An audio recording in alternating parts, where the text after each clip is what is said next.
What's up guys, this is your boy Yavich here back with another video for Injustice 2 Mobile, and in this video we are gonna finish off tier 3 of This Is Magic Solo Raid, as well as look at tier 4 sub bosses and the modifiers that they have. And this is the first battle here. This is against boss Catwoman, and Catwoman seems to be a very easy boss, can be stunned, doesn't have a lot of stuff going in it for her. So I just decided to have Heartbreaker Harley Quinn team in so that I can just finish it off faster and still miss an SP2 in the process. Man, ridiculous.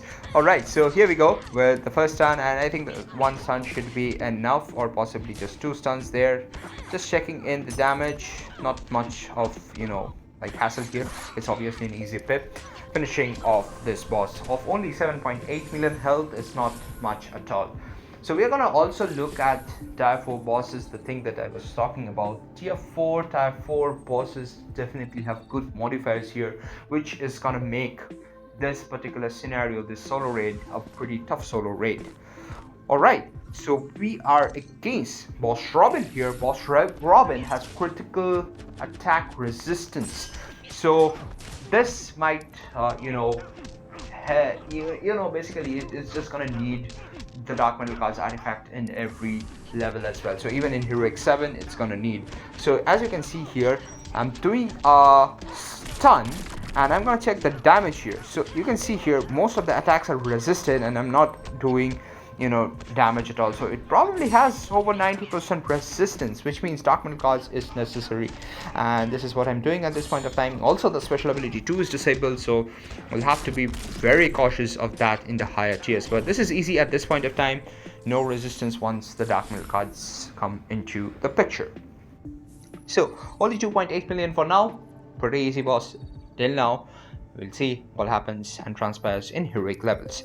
Let's move on to the main boss, of tier 3, and that is boss Justice League Batman. Now, Justice League Batman has modifiers which periodically dispels all debuffs on him and adds his buff. Alright, if player heroes perform a special with more than 25 hits, the debuffs are gonna get debuffed, or the buffs are gonna get debuffed. All the buff of the buffs of the debuffs will go for a buff. I don't know whether that makes any sense or not.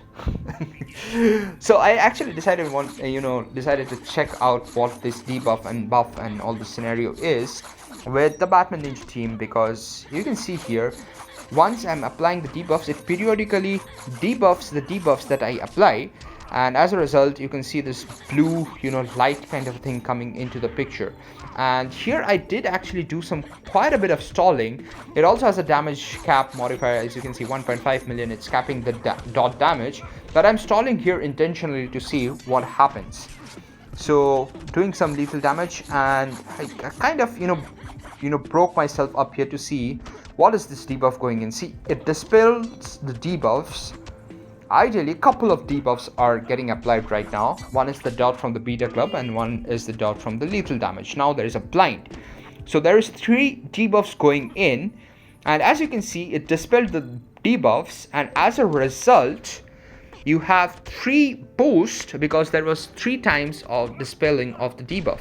And this is where I get confused here. As you can see, this is into 4 and again into 5, but I didn't apply any debuff on the boss, which is kind of ridiculous. And this point of time, I use a special with over 25 hits, and that kind of resets the debuff for the buff for Batman. So you can see here again, it would start increasing the buff from 0 for the boss. Here you can see the damage is into 0, and this is because I had reset the debuff, or the buff rather, on Batman with my special ability 3 of more than 25 hits.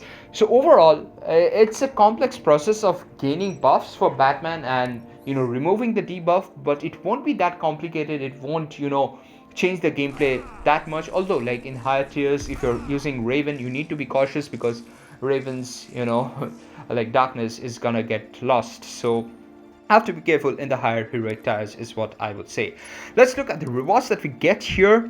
We are getting classic Batman for fighting Justice League Batman.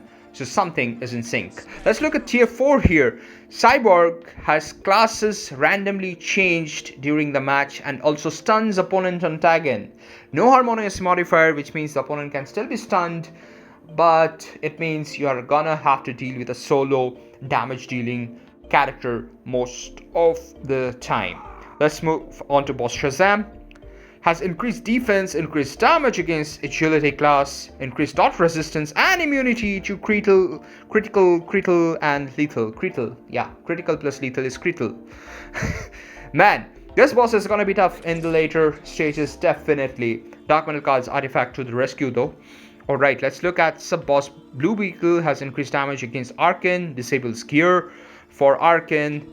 Man, it's still gonna be difficult but easy at the same time. But boss Starfire here has a lot of stuff.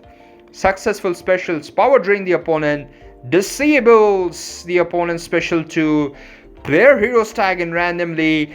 This is gonna be a tough boss, guys, in heroic as well, and I believe even here I would face some issues fighting boss Starfire, and the AI is annoying as well for boss Starfire.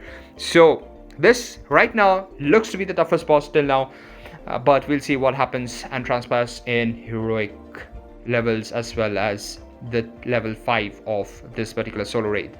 So thanks for watching this video, guys. Hit the like button, hit the subscribe button. You guys take care. I'm gonna see you in the next one. Bye bye.